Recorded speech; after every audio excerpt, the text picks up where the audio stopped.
Hey everyone, this is the second half of Israel as neo-colonial signifier, challenging de-colonial anti-Zionism by Yulia Edthofer.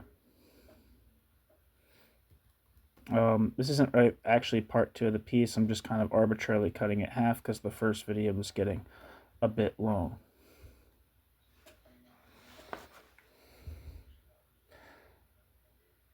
New section, section 3.2, Israel as a neo-colonial signifier. As mentioned in the introduction, de-colonial perspectives on the Middle East conflict regard the Israeli state as an oppressive settler colony project and thus as the cause for anti-Semitism after Auschwitz. Only Mark Ellis critically points to the shortcomings of this perspective, but does not go further in his analysis. All other authors regard Israel as a more or less oppressive settler colony. In this argument, Zionism is disentangled from the background of Zionism's historic evolution as the idea of Jewish national liberation facing radicalizing European anti-Semitism and is regarded as a veritable antithesis to a, quote, national liberation movement, unquote. This framing relates to the crux of the matter, to the interconnection of the discursive whitening of Jewish communities and the colonial framing of the Jewish state. Walter Mignolo's direct line from white, secular, or Constantinian Jews to the foundation of the Israeli state clearly illustrates the framing of Israel as an installed settler colony, backed up by, quote, the West, with the U.S. on its forefront, and constituting a, quote, foreign body within the, quote, naturally evolved Arab nation surrounding it. This narrative corresponds to the first discursive feature of anti-Semitism, namely to the anti-modern imagination of a Jewish subversion of ethno-national entities tied together by blood, culture, and shared soil. Furthermore, decolonial perspectives ignore the fact that the majority of the Jews arriving in the 1930s in British Mandate for Palestine fled Europe and thus again dismissed the Holocaust. Lastly, the ahistorical perspective blanks out the much more complex and also anti-colonial elements of the Israeli nation-building process, as well as civil alliances between Jewish and Arab communities prior to the establishment of the State of Israel. Footnote: see Ariella Azoulay' article Civil Alliances, Palestine, 1947 to 1948, in the journal Settler Colonial Studies of 2014, and Tom Segev's book One Palestine Complete, Jews and Arabs Under the British Mandate. End footnote. Such omissions are meaningful as they contribute to the transfer of the discursive whitening of Jews and Jewish communities onto the Israeli nation-state. This narrative is not restricted to the historical nation-building process, but also reflected in decolonial views on the current state that do not take into account its diverse population. In leaving out of the picture Arab and Sephardic Jews, Yemenite and Ethiopian communities, or Palestinian Israelis, which all actually represent 1/5 of the population. Again, the state is presented as a, quote, white, European colonial project. Hence, the whole Jewish Israeli population is equated with colonists, and the huge tensions that the question of the settlements causes within Israeli society is ignored. Israeli geographer Oren Yiftachel criticizes such, quote, Sa'idian inspired accounts, end quote, for their biased views, the, quote, diminution of local agency, and the subsequent overlooking of the dialectics of violence which come to their sharpest contrast in the deadly dance of state and local terror, end quote. Footnote. See Oren Yiftachel's article, Unsettling Colonial Presence, published in Political Geography, 2008.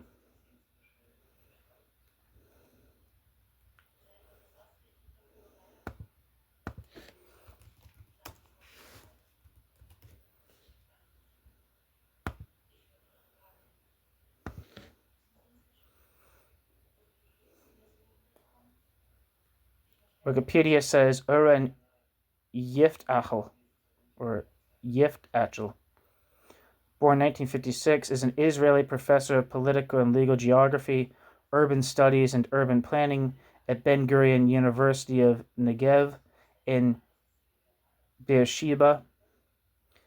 Oren Yiftachel holds the Lynn and Lloyd Hurst Family Chair in Urban Studies.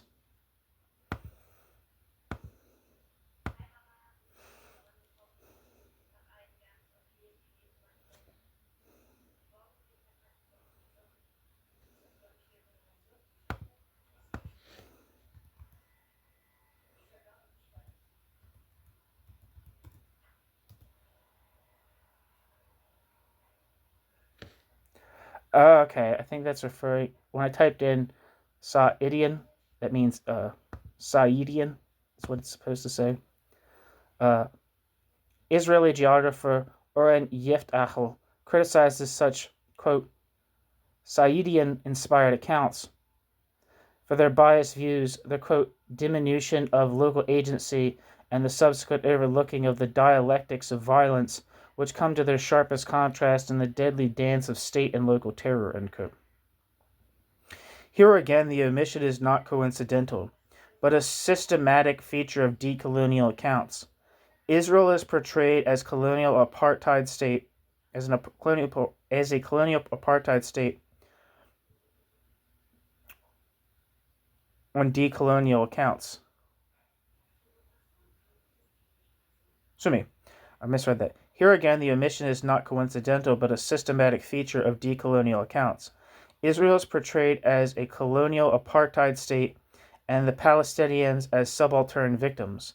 The open anti-Semitism of actors like Hamas and Hezbollah, or Palestinian terrorism, are either ignored or exclusively discussed as legitimate anti-colonial violence. Yiftachel concludes that such narratives ironically perpetuate exactly what the critique of Orientalism pointed out with regard to imageries of the Arab world, framing the Israeli, quote, other as monolithic, undifferentiated, and threatening. In extreme cases, the colonial framing intermingles with a demonizing political discourse that compares Israeli politics with National Socialism. The interrelatedness of the colonial frame with such demonizing narratives and the topos of Jewish power is illustrated in the following paragraph with regard to the contribution of Ramon Grossfogel. Footnote. It should be noted here that non-academic political symbolism linked to the boycott, divestment, and sanctions movement employs far more explicit anti-Semitic images and demonizing tropes regarding the Israeli state, quote, Zionism, or concrete political actors. Images of the Brazilian cartoonist Carlos Latuf, for instance, get regularly used in BDS campaigns or by other anti-imperialist and anti-Zionist groups around the globe. Another source of anti-Semitic imagery is the internet platform DeviantArt, where numerous anti-Zionist political cartoons and images are uploaded. Such imagery, for instance, includes the portrayal of a somehow personified imagination of, quote, Zionism that would kill Palestinians in an excessively cruel way, and in this context, an emblematic equation of Zionism with National Socialism is frequently drawn. The first annexed figure below is such an image of personified, quote, Zionism, depicted as a hand holding a gas can and pouring gas on an already burning Palestinian child. Another example illustrates the equation of National Socialism and Zionism. Regarding political actors, examples predominantly relate to world domination tropes such as portraying late Prime Minister Ariel Sharon as a, quote, puppet master influencing U.S. politics, or his successor, Benjamin Netanyahu, as a butcher slaughtering the Palestinian people while silencing the rest of the world in order not to awake the Arab League.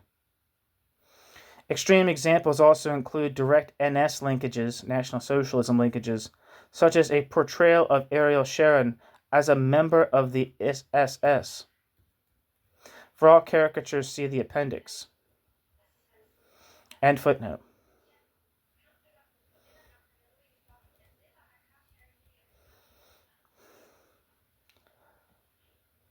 In Ramon Grossfogüel's text, Human Rights and Anti-Semitism After Gaza, Grossfogüel discusses, quote, global consequences of the, quote, latest Israeli massacre in Gaza, end quote, with regard to, quote, human rights and global anti-Semitism, end quote. Ramon Grossfogüel's principal argument is that the Israeli attack on Gaza in 2008-2009 would have put a symbolic end to the hegemonic Western global/colonial human rights regime by unmasking its imperialist function.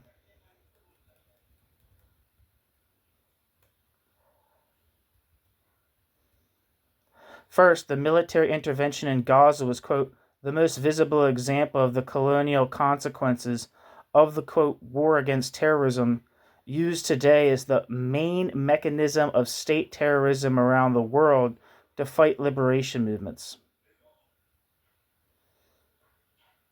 I'm going to reread the quote because it's in italics. Quote, the most visible example of the colonial... Let me restart that. But restart the sentence. First, the military intervention in Gaza was, quote, the most visible example of the colonial consequences of the, quote, war against terrorism used today as the main mechanism of state terrorism around the world to fight liberation movements, end quote. Ramon Grossfogüel. Second, Ramon Grossfogüel claims that the United Nations non-reaction to the escalation revealed their role as tool of imperialist and colonial oppression, and the notion of, quote, universal human rights thus would have to be challenged by progressives around the globe. In both conclusions, the Middle East conflict is presented as a focal point of a global conflict between the, quote, Western, neo-colonial world order and the subaltern resistance of, quote, the rest. In putting Israel at the center of worldwide injustices, Grossfogüel relates to the anti-Semitic framing of an omnipotent Jewish power with the potential to influence events on a global scale. Such a view is not restricted to this text, but also advocated by Walter Mignolo, who likewise presents Israel and the Middle East conflict as a symbolic forefront of the neo-colonial global split into the, quote, West and the, quote, rest, or as a paradigmatic example for cultural, genocidal colonialism. Footnote. See Walter Mignolo's article, The Enduring Enchantment, or The Epistemic Privilege of Modernity and Where to Go From Here, published in the South Atlantic Quarterly in 2002. Also see Walter Mignolo's article, Coloniality, The Dark Side of Modernity, published in Modernologies, Contemporary Artists Researching Modernity and Modernism. End footnote. To sum up this framing, it can be concluded that the Israeli state functions as a signifier for colonial oppression and genocide. In this respect, the Holocaust is used again, namely when Grossfogüel compares Israeli policies with National Socialism. First, Grossfogüel proclaims that Zionism after Gaza definitely would be demasked as a, quote, racist, apartheid, settler, colonialist project resorting to ethnic cleansing and Nazi-like atrocities, end quote. Grossfogüel. Following Grossfogüel's biased view on Zionism as a racist ideology, Grossvogel poses the question to what extent the term, quote, Hitlerism could be adequately used for Israeli politics towards the Palestinians. In this respect, he concludes that, quote, Gaza is today the equivalent continuity of the Warsaw Ghetto. Gaza is today the equivalent continuity of the Warsaw Ghetto, end quote. Ramon Grossvogel.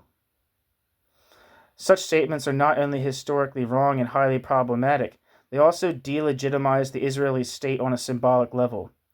In this way, the author supports the general claims of the boycott, divestment, and sanctions movement, which basically call for a dissolution of Israel's existence as a Jewish state due to its racist foundation. The depiction of Zionism as inherently racist and colonialist again illustrates the, quote, whiteness frame and the biased view very well. It only makes sense if Israel gets constructed as a, quote, natural antithesis to subaltern national liberation, which once more is related to the trope of the, quote, imperial Jew.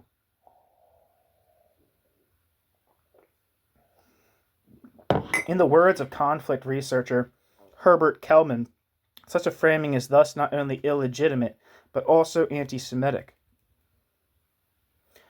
Footnote, see Herbert C. Kellman's article, Antisemitismus und Zionismus in der Debatte der Palästina-Frage.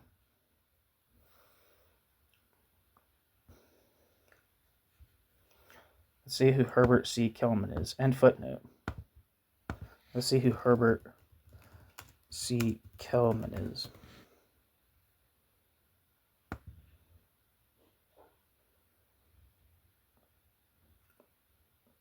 Wikipedia says Herbert Kellman lived from 1927 to 2022 and was an Austrian-born American psychologist who was the Richard Clark Cabot Professor of Social Ethics at Harvard University. Herbert Kellman is known for his work on conflict resolution in the Middle East.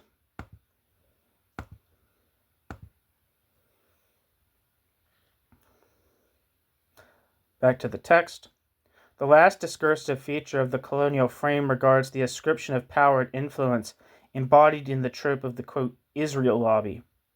Albeit there is no doubt that pro-Israeli lobbying exists, it is depicted as far more influential and intimidating than the rapidly increasing anti-Israeli activism, especially in U.S. academia, would actually suggest. Nevertheless, a recurring motive regarding the public reception of BDS activism is the hint to a politics of, quote, censorship that presents substantial Israel criticism as a precarious and suppressed endeavor, and the, quote, accusation of anti-Semitism, end quote, as part of imperialist politics. Footnote, see Judith Butler's article, The Charge of Anti-Semitism, Jews, Israel, and the Risk of Public Critique, published in Precarious Life, The Powers of Mourning and Violence, published with Verso, 2006.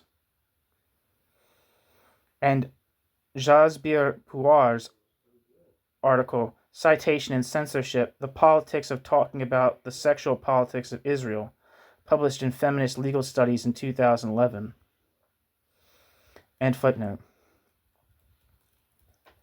In an open letter signed, among others, by Walter Mignolo, this perspective is explicitly related to the powerful lobby proclaiming that, quote, a factor that dissuades many from refusing complicity with apartheid and occupation is the might of the Israel lobby in the U.S., end quote.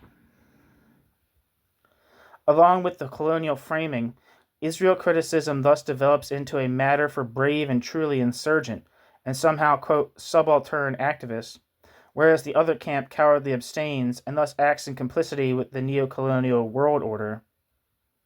Such, quote, Orientalist narratives can be taken as exemplary for de- and post-colonial Israel criticism, as the biased pseudo-anti-colonial political stance and the monolithic caricature of the Israeli state is traceable in numerous anti-Zionist calls for boycott, divestment, and sanctions.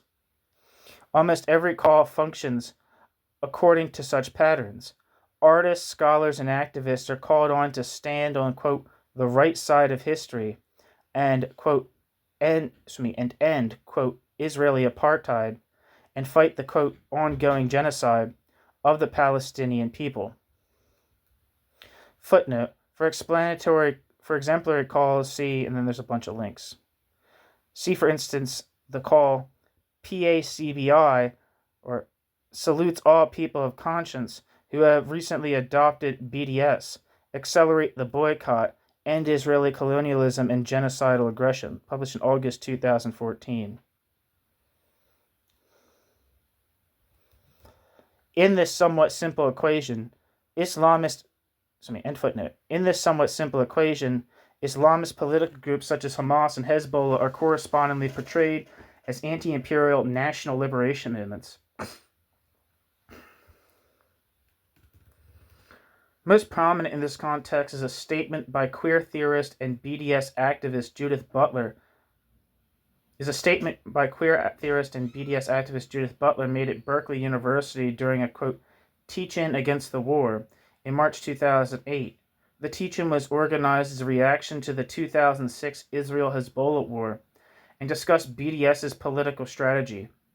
Asked about the role of Hezbollah and Hamas in the global struggle for a, quote, free Palestine, Butler answered that it would be important to consider both movements as progressive and part of a global left that should be entered into a conversation with other left-wing actors. End footnote. In this way, Israel functions as a symbol for neo-colonialism, and the willingness to support boycotts turns into a precondition or a, quote, ticket for being part of a global progressive left. This logic of either being on the right side of history or backing up neo-colonialism is ultimately connected to the, quote, Orientalist, monolithic colonial framing that substitutes analyses with narratives. In the concluding section, I ask why Israel lies at the heart of such narratives. New section, section 4, concluding remarks. Why Israel? Summing up this criticism, it can be concluded that de-colonial accounts produce certain narratives of the Israeli state. Summing up this criticism, it can be concluded that de-colonial accounts produce certain narratives of the Israeli state, portraying the Israeli state as a colonial endeavor with genocidal potential.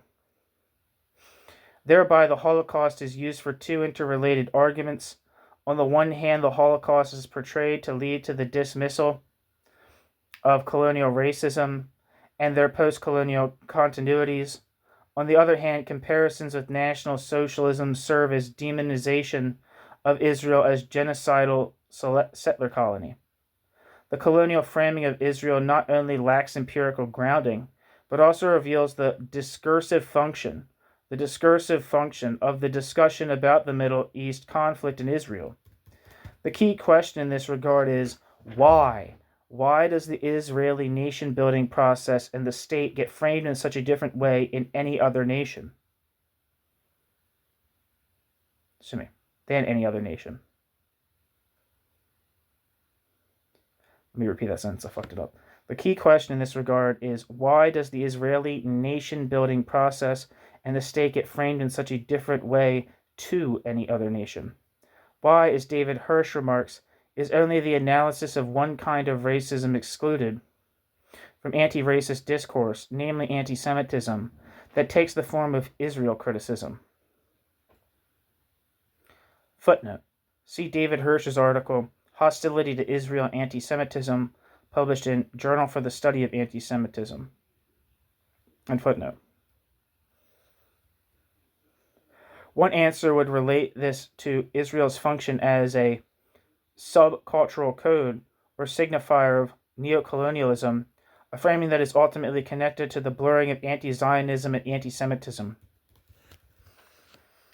A frame analytical investigation shows how, quote, old and, quote, new anti-Semitism refer to the same topoi and tropes. Differences regard the projection surface rather than the frames. Mignolo reproduces classical modern anti-Semitism with group-related stereotypes, main discursive features of which are alleged, quote, complicity with the capitalist and colonialist world power, which basically correspond to the notion of parasitic exploitation, and the attribution of power and artificiality or abstractness. One specific post or decolonial feature is the attribution of, quote, whiteness to Jewish communities, usually contrasted with, quote, Islamophobic racialization of Muslim communities that are framed as subaltern. In such a view, the currently observable Islamization of anti-Semitism is also explained correspondence theoretically as an outcome of the Middle East conflict, or, more explicitly, as, quote, anti-colonial resistance, end quote. The whiteness frame thus shifts the traditional opposition between the exploiting ruling class and the exploited subaltern to an ethnicized and racialized level.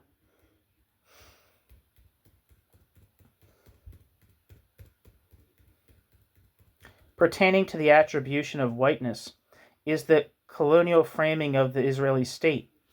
Main discursive features are the depiction of Israel as a racist colonial apartheid state, whereby extreme articulations compare the Israeli, quote, perpetrator state with National Socialism. Part of such inappropriate comparisons is the challenge to the idea of the Holocaust as a rupture in civilization, and the use of that challenge to make political claims about the dismal or colonial atrocities.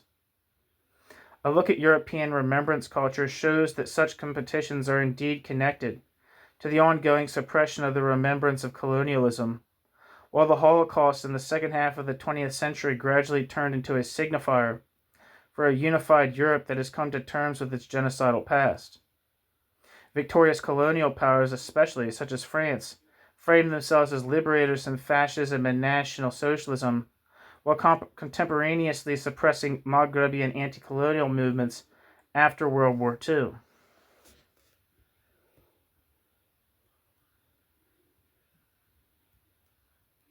Such a silencing, however, is due to political decisions on the level of ideological state apparatuses and their influence on the hegemonic discourse, and surely not an outcome of the alleged privileging of Jewish suffering as it is presented in biased post- and decolonial accounts. Furthermore, the depiction of a privileged suffering of Jewish communities due to their, quote, whiteness is intrinsically linked to decolonial narratives of the establishment of the Israeli state as a colonial endeavor, and as shown above, this framing can blur with anti-Semitic tropes and topoi. Most decisive in this context is the portrayal of Israel as the spearhead of the, quote, war against terror, and thus as forefront of the neo-colonial world order. In this way, the Middle East conflict, and especially the Israeli state, function as an anti-colonial symbol for the neo-colonial evil. Such focus on Israel as a symbol for neo-colonialism feeds into the anti-Semitic trope of the, quote, imperial Jew, and relates to imaginations of a Jewish superpower, and thus ultimately to fantasies of world domination. In conclusion, one can say that the colonial framing of the Middle East conflict and Israel is fundamentally an anti-political one. It relates to dichotomous narratives of politics rather than to its analysis. As shown above, the formula is quite easy. Neither can Jewish communities be subaltern, nor can the Jewish state be other than a colonial construction imposed on, quote, naturally grown ethno-national collectives, a framing that has to be analyzed as part of an anti-Semitic pseudo-analysis of the current neo-colonial world system. In this sense, biased post- and decolonial perspectives can be theoretically linked to Moishe Bastone's concept of, quote, structural anti-Semitism. Instead of providing a distorted and false explanation for capitalism, however, they produce an abridged and false explanation of colonialism. As this critique indicates, such theoretical analysis is urgently needed within post- and decolonial perspectives. Anti-Semitism has to be analyzed as a negative leitmotif of modernity that follows certain patterns and frames.